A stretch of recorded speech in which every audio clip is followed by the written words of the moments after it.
Queridos amigos y hermanos, muy buenas tardes. Esperemos que usted en sus respectivos hogares donde esté pueda escuchar en forma cómoda y amena estos comentarios, esta conversación, ¿cierto? Conversando la escuela sabática, ya acompañándonos ahora en la lección 6, llegando casi a la mitad de este nuevo folleto que tenemos por desafío estudiar primeramente de la palabra de Dios y de los testimonios.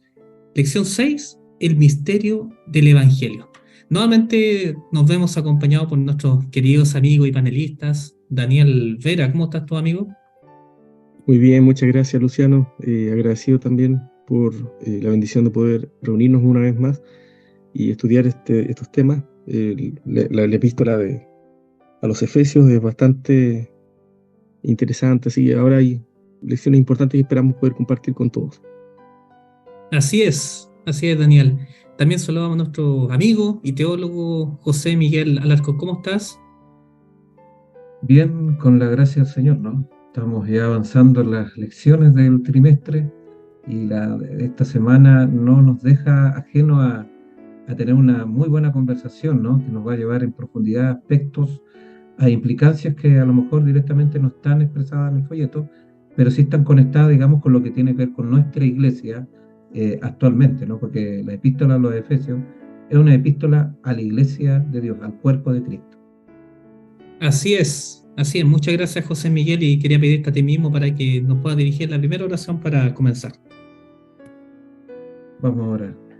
Nuestro Padre que está en los cielos, agradecemos la ocasión de tener un nuevo momento de conversación sobre la lección de esta semana. Queremos que tú nos puedas orientar, que el Espíritu Santo nos pueda llevar a toda verdad y verdadera comprensión. Esto lo rogamos en el nombre precioso de nuestro amado Señor Jesucristo. Amén. Amén, amén. Muchas gracias, amigo. Muy bien, entonces comenzamos ya esta conversación de el folleto presente de la carta del apóstol Pablo a los Efesios, lección 6, el misterio del Evangelio. Un título, por supuesto, que es bastante llamativo la atención, llama por lo menos lo que es la curiosidad. Este concepto de misterio se ha usado para efectos, digamos, para invocar quizás ciertos tipos de sentimientos que obviamente no se condice con la realidad bíblica, pero sin embargo llama nuestra atención y necesitamos saber la perspectiva bíblica de este tema en particular. En el folleto de Escuela Sabática se nos invita para que consideremos, para memorizar para esta semana, el texto bíblico que se encuentra precisamente en esta epístola de Pablo a los Efesios, capítulo 3, versos 20 y 21, los últimos dos versículos del capítulo 3, que dice: a aquel que es poderoso para hacer infinitamente más que todo cuanto pedimos o entendemos, por el poder que actúa en nosotros. A él sea la gloria en la iglesia y en Cristo Jesús, y todas las generaciones y por los siglos de los siglos. Amén. Interesante este texto revelador que se presenta aquí en la palabra de Dios y que nos llama justamente a pensar cuál es el rol de la iglesia al respecto, a colocarla justamente en esta, digamos, en esta posición, ¿cierto? En el cual se llama que Cristo sea, ¿no es cierto?, glorificado a través de la iglesia. Pero para esto necesitamos hacer estas definiciones previas de lo que es el concepto de misterio. Y me gustaría compartir con ustedes una cita de los testimonios que se encuentra en The Sign of the Time del 25 de abril de 1892, que hace una explicación, digamos, puntual de este concepto cuando habla diciendo la creación de los mundos, ya está hablando ahí del contexto universal, dice: el misterio del Evangelio tiene un solo propósito, a saber, revelar a todas las inteligencias creadas por medio de la naturaleza y de Cristo las glorias del carácter divino, mediante el maravilloso despliegue de su amor al dar a su Hijo unigénito para que todo aquel que en él cree no se pierda, mas tenga vida eterna. Se revela la gloria de Dios a la humanidad perdida y a las inteligencias de los otros mundos. Al respecto, me gustaría que podamos conversar con nuestro amigo José Miguel para que podamos desarrollar juntos para poder entender este concepto del misterio del Evangelio, cómo se desarrolla durante digamos, durante la historia, ¿cierto?, del universo y en especial en contexto de lo que es el gran conflicto. Bueno, el término misterio desde la perspectiva bíblica no necesariamente tiene el mismo sentido que en otras tradiciones interpretativas, ¿no? Otras culturas, inclusive otras religiones. La escritura del misterio siempre ha estado asociado con revelación. Algunos por ahí, inclusive bueno, algunos teólogos con mucha lucidez que no son de nuestra iglesia han visto inclusive este término, el mysterium, como sinónimo de revelación misma. Quizá me viene a la mente acá el texto de Amós 3:7, ¿no? Con respecto al don profético, que Dios obviamente no hará nada sin que revele su secreto, ¿no? Misterio, un término que está asociado también en la Septuaginta, con el término griego y con el hebreo también ahí, sin que revele su secreto a sus siervos, los profetas. O sea, es a través del don profético como el Señor ha revelado su voluntad, porque el ministerio en el fondo es la voluntad, es el plan de salvación dentro del contexto, y no hay que olvidar el contexto del gran conflicto. Eso, digamos, es el marco donde se desarrolla, se entiende el término misterio o misterio, ¿no? Que, reitero, bíblicamente tiene que ver obviamente con la revelación, y ese misterio siempre viene a través de la profecía, a través del don profético. Y eso indica claramente que el misterio, por lo tanto, va teniendo una progresión, porque la verdad, lo hemos comentado en otros momentos, ¿no? La verdad bíblicamente es progresiva. Y por eso en cada época el Señor va revelando este misterio, este secreto, ¿no? A través del tiempo, entregando elementos que van explicando a través de las generaciones. Las generaciones obviamente posteriores van siendo privilegiadas porque obviamente hay un conocimiento mayor. Tal como dice Proverbios 4:18, ¿no? Obviamente que esto va creciendo hasta que el día es perfecto. O sea, a medida que va avanzando el tiempo, hasta que llega la consumación de los tiempos, al fin del tiempo, este misterio de elementos va teniendo una claridad y una consumación mayor. Entonces, en el libro de Efesios, nosotros encontramos que este misterio, el apóstol Pablo, lo menciona en varios lugares, pero dentro de nuestro contexto de estudio aparece aludido en Efesios capítulo 3, versículo 3-4, dice que por revelación me declaró o ha declarado, dice, el misterio, como antes lo he escrito brevemente, leyendo lo cual podéis entender cuál sea mi conocimiento en el misterio de Cristo. Bueno, entonces acá encontramos justamente, ¿no? Que hay una asociación, ¿no? Hay una relación entre la revelación, ¿ah? Ese misterio se revela, obviamente. Y el Señor, como dice Amós, no va a hacer nada dentro del plan de salvación, del plan de la redención, sin antes haberlo declarado, expresado a través de sus siervos los profetas, a través del don profético, entonces, como dije anteriormente.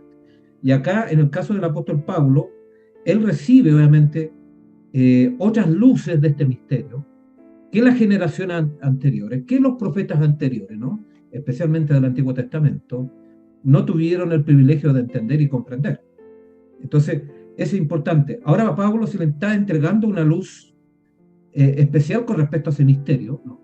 La salvación ya no es excluyente con respecto a los gentiles, no, sino que ahora se los incluye para que no solamente los judíos glorifiquen a Dios, y eso lo vamos a ver posteriormente, ¿no? Sino que también los gentiles entren en este proceso de glorificación.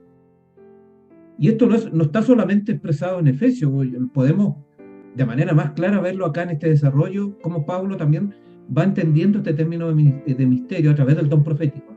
En Colosenses capítulo 1, versículos 26-29 dice: el misterio que había estado oculto desde los siglos y edades, pero que ahora ha sido manifestado a sus santos, a quienes Dios quiso dar a conocer las riquezas de la gloria de este misterio entre los gentiles.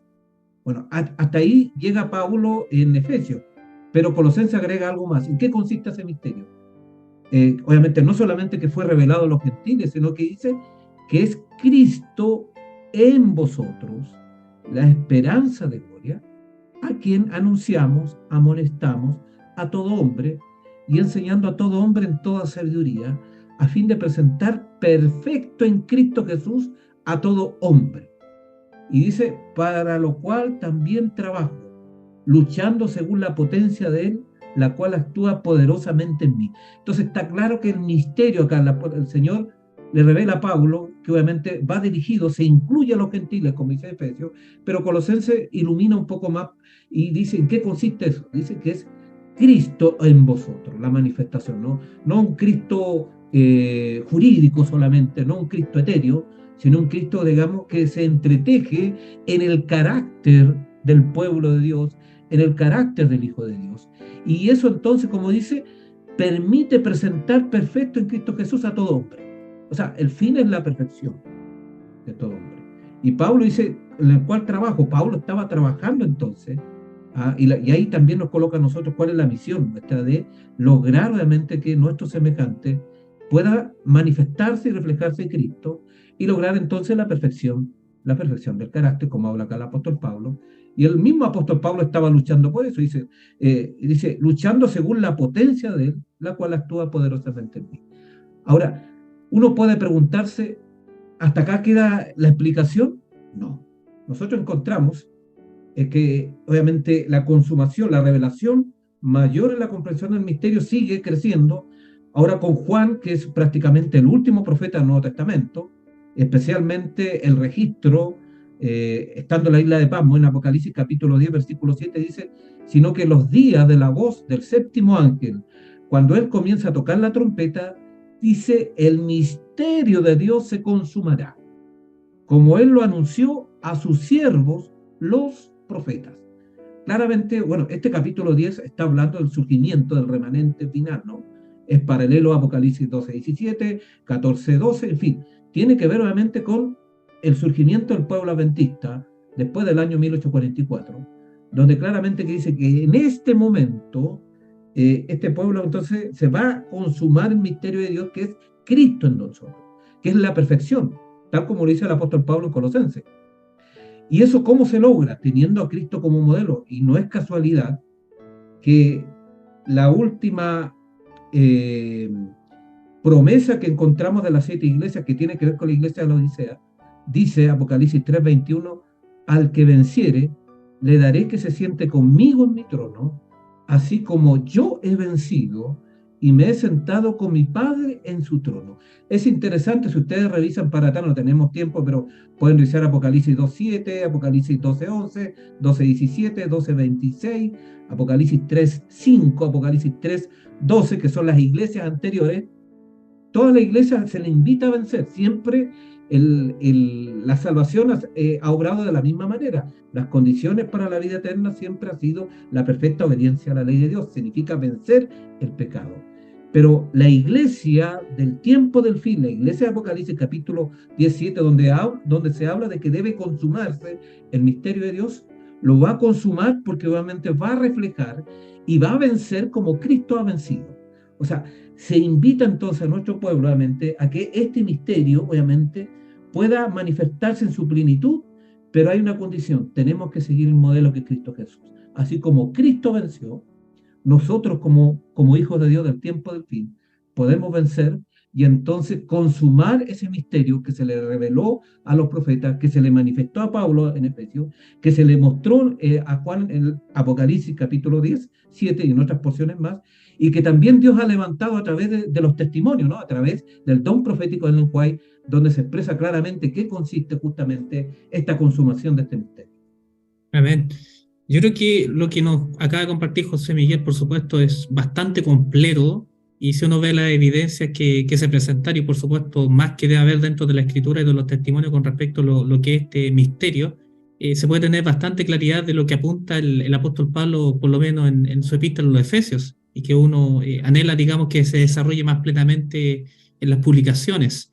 Y es así porque cuando se tiene en perspectiva el principio, ¿cierto?, que como adventistas tenemos de poder comprender la verdad presente, que a través de este elemento, entre otros, lo que es el gran conflicto, ¿cierto? Pienso lo siguiente mientras tú hablabas, José Miguel, cómo este misterio que es la revelación, ¿no es cierto?, la revelación de Dios, el misterio del Evangelio, se va manifestando en forma progresiva, va desbaratando lo que es, digamos, por la razón por la cual estamos en este gran conflicto, que son las falsas acusaciones del enemigo contra Dios, pero que en la medida que la luz avanza se va diluyendo, digamos, se va desbaratando. Primeramente, y aquí me gustaría que podamos compartir ahora con Daniel, primeramente a través del testimonio de Jesucristo y luego, ¿no es cierto?, cómo continúa con la iglesia. Así que me gustaría que podamos justamente desarrollar esto, Daniel. Me gustaría compartir con usted una cita de los testimonios que hace referencia justamente a este texto de Efesios capítulo 3, versos 8 al 10. Voy a leerlo nuevamente para que lo consideremos cuando dice, en particular versículos 9 y 10, que dice, y de aclarar a todos cuál sea la dispensación del misterio escondido desde los siglos en Dios, que creó todas las cosas, para que la multiforme sabiduría de Dios sea dada a conocer por medio, que dice, de la iglesia, a los principados y potestades en los lugares celestiales. Al respecto, haciendo comentarios, los testimonios, encontré la siguiente cita que me gustaría compartir con ustedes, Exaltada a Jesús, página 285. Bien cortito, dice lo siguiente con respecto a esta cita. Dice, la iglesia de esta tierra no solo ha de revelar la gloria de Dios a los habitantes de este mundo, sino a los principados y potestades en los lugares celestes. Potente cita, ¿no? Daniel, ¿cómo podemos ver entonces esto con respecto a esto, ¿cierto? Lo que es el gran conflicto, vindicando, ¿cierto?, el carácter de Dios a través de estas dos fases, que es a través del cumplimiento perfecto de Cristo y posterior, ¿cierto?, como una aposta que se le entrega también a la iglesia. Exactamente. Tú lo has dicho muy bien. En realidad aquí el trasfondo real del Evangelio siempre funciona en el contexto del gran conflicto. Y para nosotros como adventistas, en realidad esto representa una comprensión fundamental. Es un aspecto central de nuestra comprensión, mejor dicho, porque sin esto en realidad nosotros no podemos entender muchos de los aspectos apocalípticos que menciona incluso ahí también José Miguel. Cuando nosotros miramos el valor que tuvo el sacrificio de Cristo en la cruz, que es innegable, que garantizó nuestra salvación, no podemos sino preguntarnos por qué entonces el conflicto continúa 2000 años más tarde. Y esto es precisamente lo que el apóstol Pablo intenta responder a los mismos gentiles. Lo hace partícipe de este conocimiento, de este misterio, y de una forma maravillosa, porque primero parte, como lo veíamos en la lección pasada, en el capítulo 2 de Efesios, presentando lo que somos individualmente los creyentes en Cristo, ¿no es cierto?, una vez que le aceptamos. Hace una comparación entre lo que éramos antes de conocer a Cristo y lo que somos después. Hay un antes y un después. Y en ese antes y después, obviamente, se trabaja el concepto de la conversión, el nuevo nacimiento, y hay un cambio radical no solamente en nuestra relación con Dios, sino obviamente en nuestra relación con nuestro prójimo, y particularmente en nuestra relación como iglesia, las relaciones sociales que nosotros desarrollamos para que podamos funcionar efectivamente como un cuerpo que tiene una misión que cumplir. Si nosotros no estamos unidos a Cristo, indudablemente no podemos estar unidos tampoco como hermanos para trabajar juntos por una misión. Ahora, el capítulo 3 que tú acabas de leer muy bien, particularmente voy a retomar el versículo 9 y 10, contiene, podríamos decir, uno de los temas más cruciales dentro de nuestra teología, al presentar precisamente a los gentiles que le escuchaban, que leían, mejor dicho, estas cartas, cuál es el trasfondo cósmico, de este gran conflicto. El gran conflicto, solamente para hacer un pequeño repaso de conceptos que hemos visto en lecciones anteriores, nace precisamente, como tú bien decías también, Luciano, a partir de las acusaciones de Lucifer, contra Dios, contra el gobierno de Dios. En estas acusaciones, Satanás, en ese momento Lucifer, presentaba a Dios como un gobernante injusto, cuyas leyes no se podían cumplir. Esas eran las acusaciones, ese es el contenido de las acusaciones. Su estrategia fue desvirtuar el carácter de Dios y desvirtuar la ley, porque la ley es una expresión de su carácter. De esa manera ha construido toda su estrategia y la continuó aquí en la tierra. El ataque que el enemigo tiene, la fijación que tiene contra la ley de Dios, es precisamente porque es una expresión de su voluntad, es un reflejo de su carácter. Una ley que, por supuesto, Dios en el Hijo, digamos, vino aquí a demostrar que sí se podía cumplir. Por eso es tan importante entender esta cita que aparece en The Sign of the Times también, el del 13 de febrero de 1893, cuando la hermana White dice: mediante el plan de salvación ha de cumplirse un propósito más amplio aún que la salvación del hombre y la redención del mundo, por medio del carácter de Dios en Cristo. Me gusta como dice acá: en Cristo se manifiesta ante el universo la benevolencia del gobierno de Dios, se refutaría la acusación de Satanás, se manifestaría la naturaleza del pecado y se demostraría plenamente la perpetuidad de la ley de Dios. Lo que encontramos que precisamente el propósito de Cristo era responder a estas acusaciones mediante una vida que demostrara que efectivamente en una naturaleza caída era posible de todas maneras guardar la ley si nosotros trabajamos unidos a Dios, a través de lo que nosotros conocemos como el principio de colaboración. Y esto se replica y se transmite a la iglesia precisamente porque en este campo, digamos, del conflicto cósmico, la guerra se sigue librando ahora en el corazón de cada creyente. Se sigue librando aquí en el corazón donde nosotros tomamos nuestras decisiones. Y a través precisamente de estas decisiones que tomamos, nosotros podemos ser instrumentos de Dios en esta vindicación que ahora ya tiene otro contenido, otro contexto, que es precisamente completar una labor vindicatoria de comunicar a las inteligencias celestiales este carácter, esta revelación más profunda del carácter de Dios. Y uno se pregunta, ¿y esto tendrá algún asidero también en los testimonios? Por supuesto que sí. Los testimonios contienen también información al respecto porque dicen precisamente que con relación a la muerte de Cristo, a pesar de que Satanás comprendió que había sido derrotado, ¿no es cierto?, y esta vindicación fue perfecta, en el deseado de toda la gente se señala, página 709, los ángeles no comprendieron ni aún entonces todo lo que entrañaba la gran controversia. Los principios que estaban en juego habían de ser revelados en mayor plenitud. Interesante, la vindicación que Cristo efectuó en la cruz fue perfecta, fue completa. ¿En qué sentido? En el sentido de que aseguró el resultado definitivo del gran conflicto. Nada de lo que sucediera después de la muerte de Cristo habría de cambiar el resultado de esta guerra. Sin embargo, aún dice la cita que acabamos de leer, los ángeles necesitaban procesar todo lo que habían visto y necesitaban para esto observar de qué manera el gran conflicto se seguía desarrollando y se seguía librando en el corazón de los hombres para que quedase absolutamente manifiesta, ya de manera definitiva, la benevolencia del carácter de Dios a través de lo que Él puede hacer en el ser humano. Y aquí es muy importante, voy a citar brevemente a un autor muy conocido nuestro, Clifford Goldstein, del libro 1844, Hecho Simple, que él expresa los mismos conceptos que expresara Elena de White, pero justamente atendiendo al texto que acabamos de leer, de Efesios 3, versículos 10 al 11. Y él parte diciendo esto en la página 81 de su libro: Jesús ganó la victoria decisiva en la cruz. Allí se pagó plenamente la penalidad por la transgresión y aquellos que reclaman en su favor los méritos de la sangre de Cristo han sido redimidos. Pero ¿qué diremos en cuanto al universo que observa lo que pasa? ¿Se contestaron en la cruz todas sus preguntas en cuanto al pecado, el gran conflicto y la ley de Dios?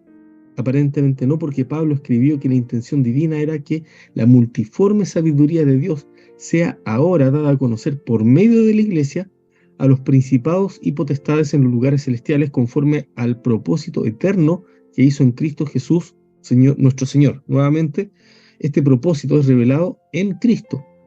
Y lo interesante es que este texto fue hecho, obviamente, tiempo después, ya de que Cristo había muerto, ¿no es cierto?, y resucitado, y se muestra que después de la muerte había más de esta sabiduría, más del carácter de Dios que debía ser revelado, y especialmente a las inteligencias celestiales, que aquí son manifestados como estos principados y potestades en los lugares celestiales. Entonces, la pregunta que se hace Clifford Goldstein es: ¿de qué manera nosotros hemos de ser usados en esta revelación del carácter de Dios, en esta revelación de la sabiduría divina?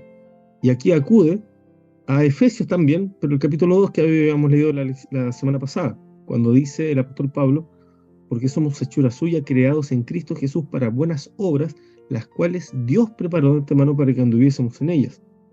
Es decir, nosotros efectivamente somos instrumentos de Dios en esta vindicación, y repitiendo, ¿no es cierto?, y cumpliendo lo que Jesús mismo dijo: en esto es glorificado mi Padre, en que llevéis mucho fruto.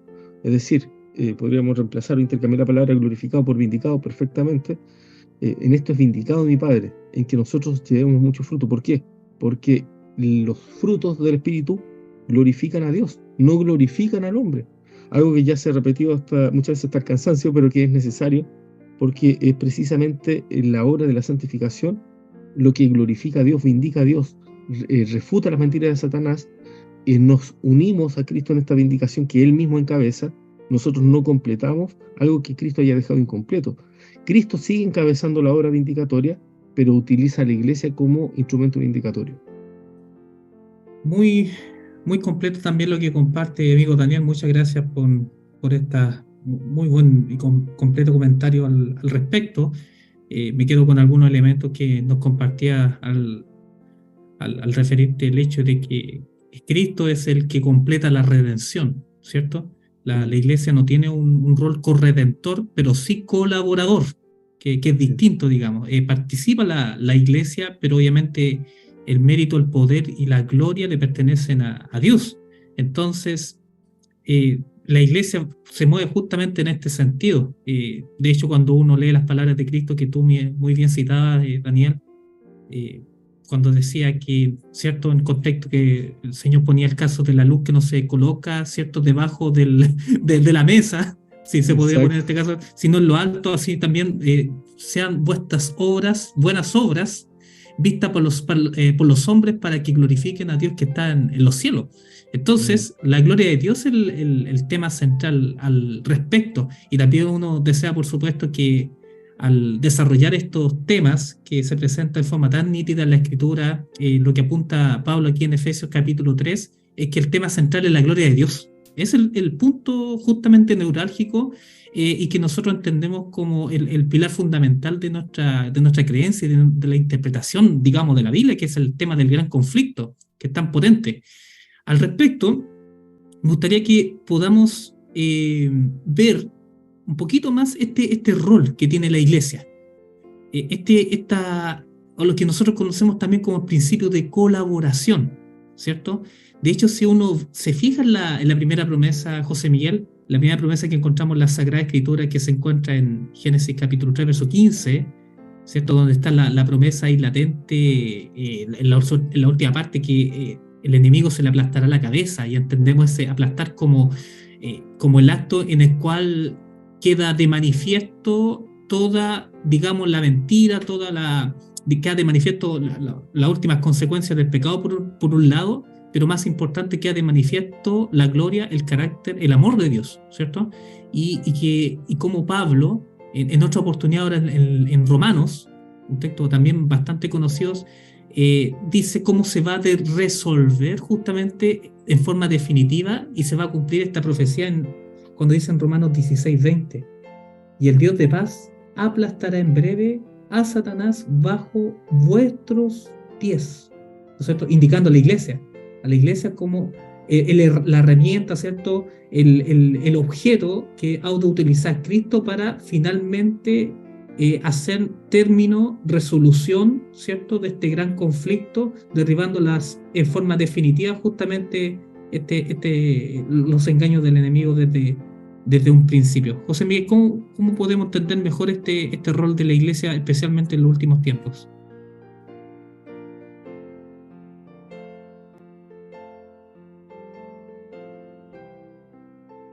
El rol de la Iglesia siempre ha sido el mismo, ¿no? O sea, hay un aspecto importante.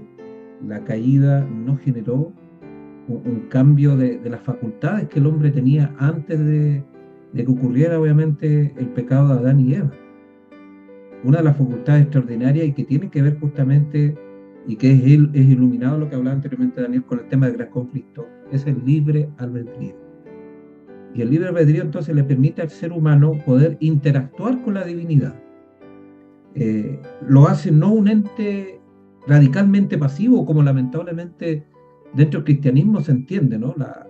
Hay una radical pasividad en lo que tiene que ver el ser humano con el tema de la salvación, donde se le quita la parte que le corresponde. El Espíritu de Iglesia también es muy claro al respecto, hay muchas citas, pero hay una que la puedo sintetizar en la siguiente, ¿no?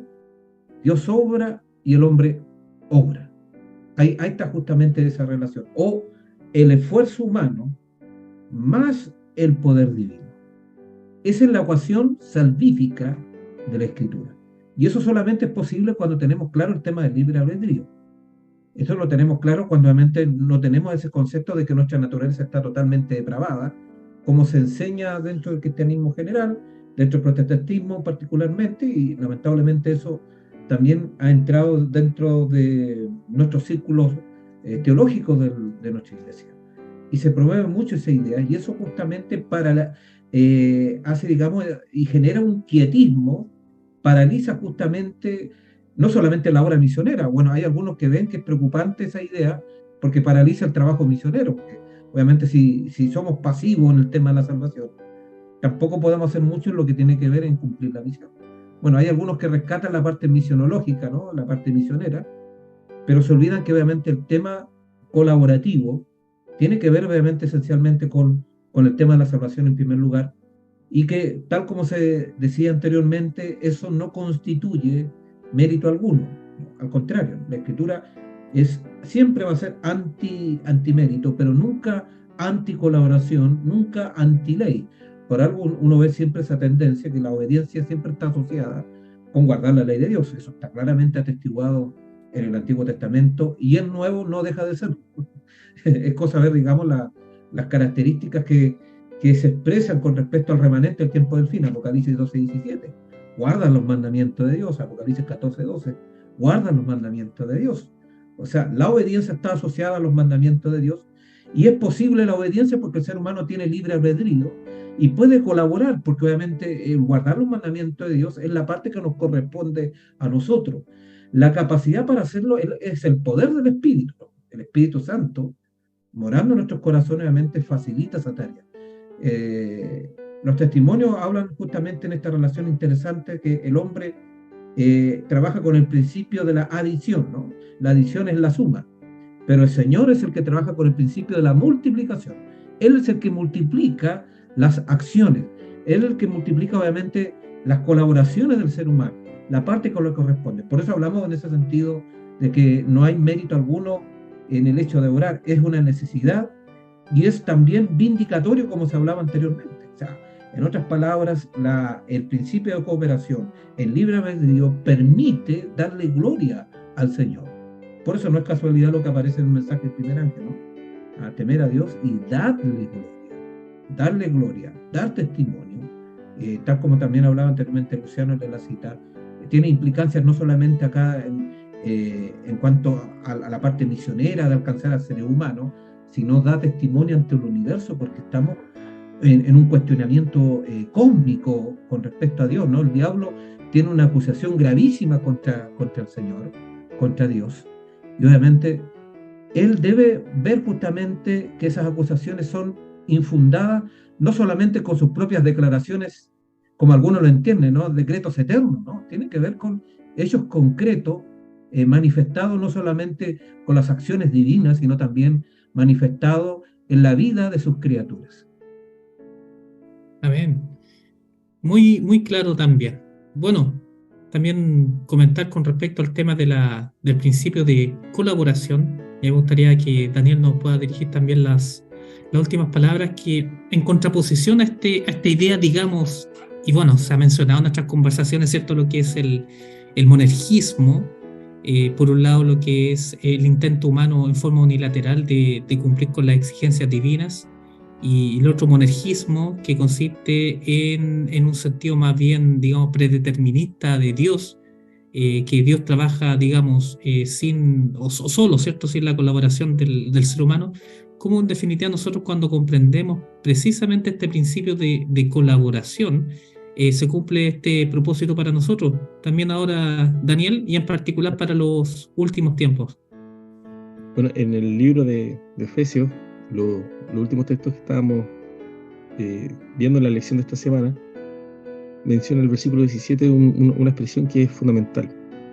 Dice, para que habite Cristo por la fe en vuestros corazones, a fin de que, arraigados y cimentados en amor, seáis plenamente capaces de comprender con todos los santos cuál sea la anchura, la longitud, la profundidad y la altura, y de conocer el amor de Cristo que excede todo conocimiento, para que seáis llenos de toda la plenitud de Dios. Si nosotros miramos estos textos detenidamente, nos damos cuenta de cómo funciona el principio de colaboración.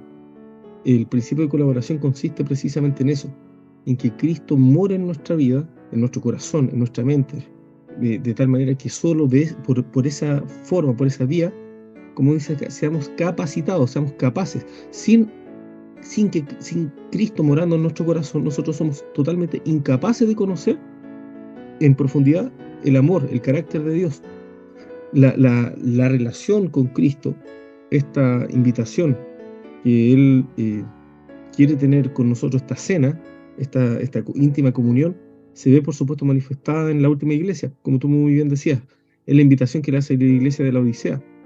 Cristo aparece fuera de la puerta del corazón, diciéndonos a cada uno de nosotros: aquí estoy a la puerta y llamo. ¿A la puerta de qué? A la puerta del corazón.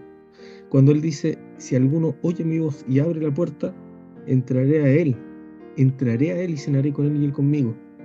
Interesante como Cristo quiere entrar en nuestro corazón, Cristo quiere entrar en el corazón de cada uno de nosotros, porque precisamente es la única forma en que podamos ser lo que Él quiere que seamos.